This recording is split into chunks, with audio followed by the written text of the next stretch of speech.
Tutur Tinular. Ada seorang tamu ingin sekali melihat peragaan tari-tarian Nisa Caranagini dari awal sampai akhir. Maaf, Bapak. Saya terpaksa tidak dapat memenuhi keinginan tamu itu.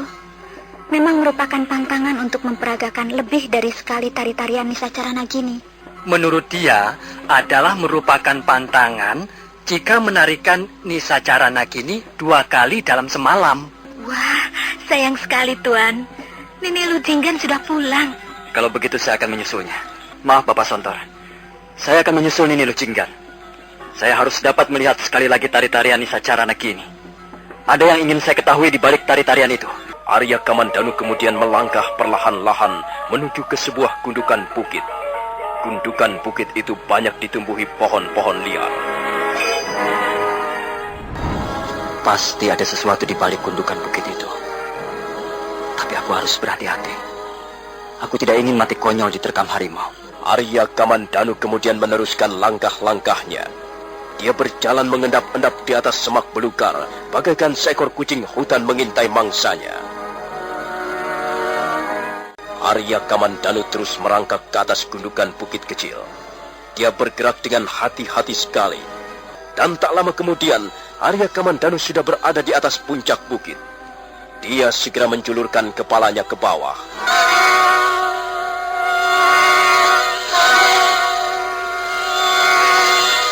Arya Kamandanu hampir tidak bisa percaya pada apa yang dilihatnya. Untuk sesaat lamanya dia menahan nafas. Kurang lebih 10 tombak jauhnya dari tempatnya mendekam, dia melihat seekor harimau duduk di atas semak belukar. Sementara itu di sebelahnya duduk seorang gadis remaja usia. Gadis remaja itu sepertinya sudah sangat akrab dengan si harimau. Dan nampaknya dia tengah bercakap-cakap dengan binatang buas itu. Oh, bukankah dia itu Lujinggan? Apa yang dilakukannya di tempat ini? Rupanya harimau itu sudah tidak begitu puas. Paling tidak bagi Nini Lujinggan. Nampaknya Nini Lujinggan sedang bercakap-cakap dengan binatang itu. Rupanya mereka tidak menyadari kehadiranku. Baiklah, akan kutunggu di sini. Akan kulihat apa yang akan mereka lakukan di tempat ini. Maafkan aku, Jamantara. Maafkan aku ya. Aku terpaksa meninggalkanmu di tempat ini. Aku terpaksa melarangmu untuk ikut pergi ke pesta perkawinan sahabatku itu. Mereka belum kenal siapa dirimu, Jamantara.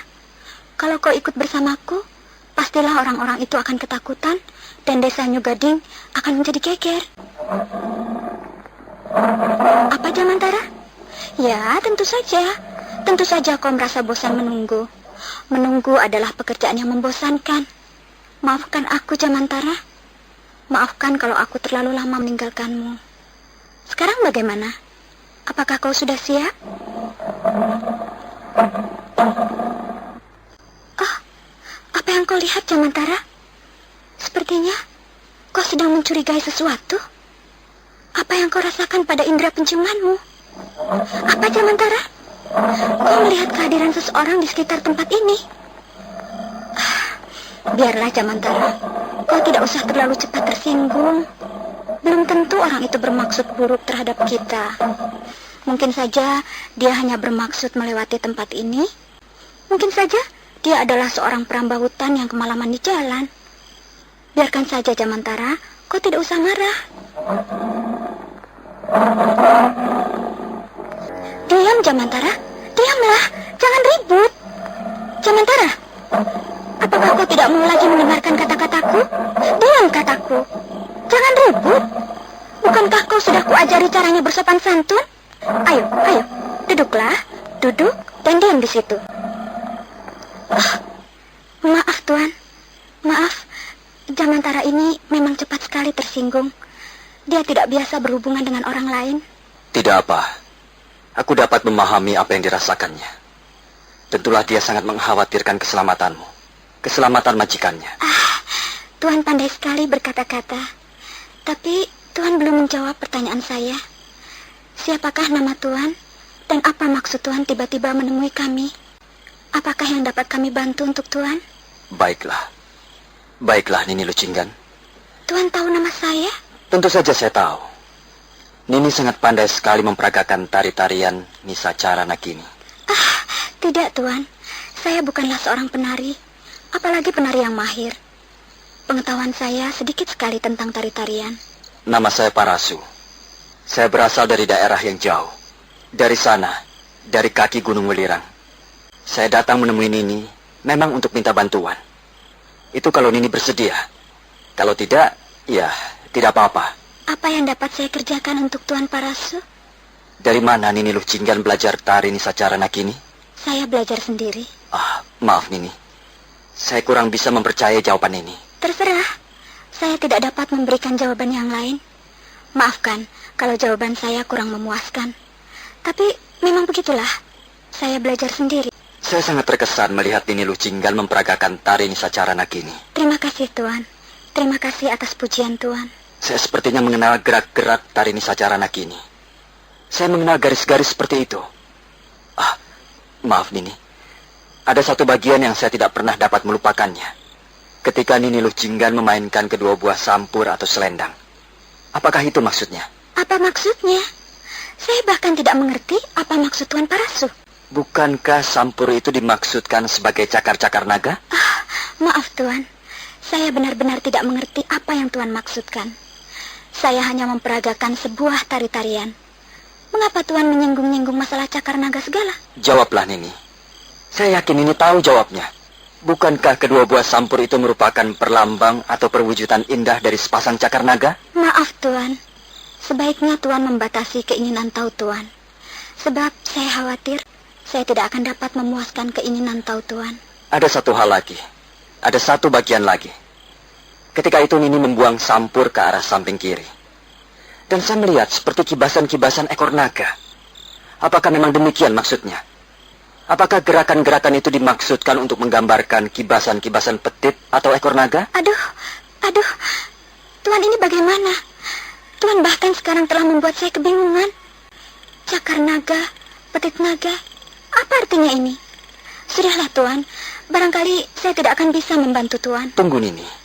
Saya mohon Nini sudi menunggu barang sebentar. Saya ingin mengucapkan sebuah kalimat. Barangkali Nini pernah mendengarnya. Cakar nogo kinurat papat hanawut angkoso. Tahukah Nini apakah artinya? Tidak. Petit nogo kinurat papat ranonggo matio. Pernahkah Nini mendengarnya? Sama sekali tidak. Maaf Tuan. Satu kalimat lagi Nini. Satu kalimat lagi. Raja nogo kinurat papat sifat papat minongko roso jalmo. Mungkin Nini Luchinggan pernah mendengarnya. Maaf Tuan Parasu.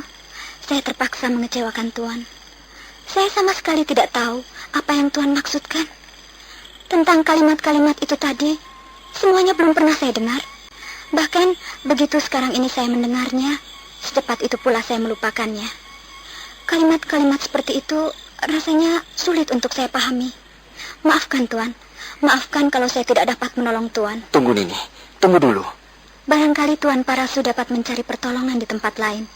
Maafkan kalau saya telah mengecewakan Tuan. Jamantara, ayo kita pulang Jamantara. Kita sudah harus sampai di rumah sebelum fajar menyingsing nanti. Ayo cepat Jamantara. Harimau putih yang bernama Jamantara itu kemudian bangkit dan mendekati Luchinggan. Sambil mengibas-ngibaskan ekornya, binatang buas itu mendekam. Luchinggan kemudian naik ke atas punggungnya. Selanjutnya harimau putih itu pun berjalan perlahan-lahan meninggalkan Arya Kamandanu. Arya Kamandanu bagaikan tidak percaya pada penglihatannya sendiri. Untuk sesaat lamanya, dia hanya bisa melihat seekor harimau yang berjalan perlahan-lahan sambil mendukung tubuh seorang gadis. Binatang buas itu terus bergerak menuruni gundukan bukit.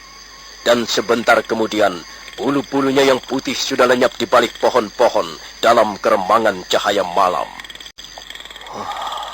Luchinggan. Sungguh aneh gadis itu. Cara berjalannya aneh. Tingkah lakunya aneh. Dan dia mengendarai seekor macan putih. Bukankah ini lebih aneh? Siapa sebenarnya gadis itu? Aku akan menyelidikinya. Aku yakin gadis itu menyembunyikan rahasia. Rahasia-rahasia di balik peragan tari-tarian Nisacara Nagini. Baiklah, Aku akan mengikuti dari kejauhan. Arya Kamandanu segera melompat menuruni gundukan bukit. Sambil berlari-lari kecil, matanya terus mencari-cari di mana harimau putih itu berada. Tapi telah puluhan pal jauhnya dia meninggalkan gundukan bukit, harimau putih itu masih juga belum nampak. Akhirnya Arya Kamandanu memutuskan untuk menggunakan aji seipi angin. Dia menyedot napas 3 kali. Terasa pusarnya menjadi dingin dan tubuhnya menjadi seenteng kapas. Selanjutnya Arya Kamandanu menjejak bumi dan dia pun berlari sekencang-kencangnya bagaikan terbang. Kurang ajar. Aku kembali kehilangan jejak. Rupanya harimau putih itu pun bukan harimau sembarangan. Mungkin dia harimau siluman. Dia pun mampu berlari bagaikan terbang. Kalau hanya sekedar berlari, mereka pasti akan dapat kususul. Tapi nyatanya tidak. Mereka berdua lenyap bagaikan ditelan bumi. Tidak. Aku harus dapat menyusul mereka. Aku harus dapat membujuk gadis itu agar mau berterus terang padaku. Kembali Arya Kamandanu menjejak bumi dan berlari bagaikan terbang melintasi pohon-pohonan. Beberapa kali dia berlari melompati rumpun semak belukar ataupun sungai-sungai kecil. Bagaikan seekor kelelawar besar, Arya Kamandanu terbang di atas permukaan tanah. Tapi lagi-lagi dia terpaksa mengalami kekecewaan. Semakin jelas sekarang bahwa 2 makhluk itu bukanlah 2 makhluk sembarangan. Mereka mampu meloloskan diri dari kejaranku. Sekarang aku semakin menyadari bahwa kemampuanku dalam hal ulah kanuragan ternyata belumlah seberapa banyak, belumlah seberapa besar. Kalau aku tidak terus merubah sikapku, tidak menggembleng diri, tidak memperdalam ilmu kanuragan naga puspa, maka aku bisa menjadi pendekar cere, pendekar yang dengan mudah dapat menjadi permainan orang lain. Rupanya fajar telah menyingsing.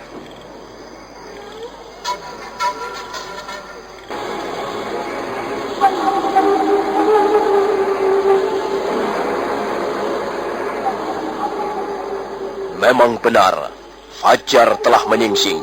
Perlahan-lahan bundaran matahari yang berwarna merah darah muncul dari cakrawala. Sinarnya yang hangat membuat embun-embun pagi jatuh dari pucuk-pucuk pohon. Kabut dingin mulai lenyap perlahan-lahan. Arya Kamandanu meneruskan perjalanannya dengan lesu. Dia melangkah perlahan-lahan di sela-sela dinding-dinding batu. Mendadak, dia melihat keanehan pada suasana di sekitarnya. Rupanya aku berada di sebuah bukit. Bukit apakah ini namanya? Aneh sekali suasana di sekitar tempat ini.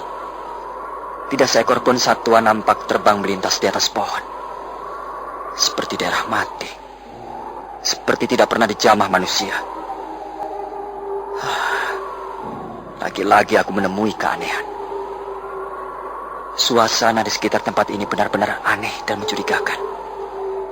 Apa sebenarnya yang telah terjadi? Pohon-pohon perdu kelihatannya lemas, layu. Daun-daun layu, bunga-bunga pun layu. Bahkan sebagian di antara mereka pada berguguran di bumi. Aku akan menyelidiki tempat ini. Arya Kamandanu kembali melangkah perlahan-lahan. Dia berjalan dengan hati-hati, mengendap-endap ke arah punggung bukit. Sekali waktu dia berhenti dan menoleh ke arah kiri kanan. Nampak banyak tumbuh-tumbuhan yang mati, seperti layu akibat terbakar oleh hawa yang panas. Nah, bagaimanakah kisah selanjutnya? Di manakah sebenarnya Arya Kamandanu berada? Dan apakah akhirnya Arya Kamandanu akan dapat menemukan Luh Jinggan? Lalu siapakah sebenarnya Luh Jinggan itu? Saudara pendengar, silakan menunggu seri berikutnya. Sampai jumpa.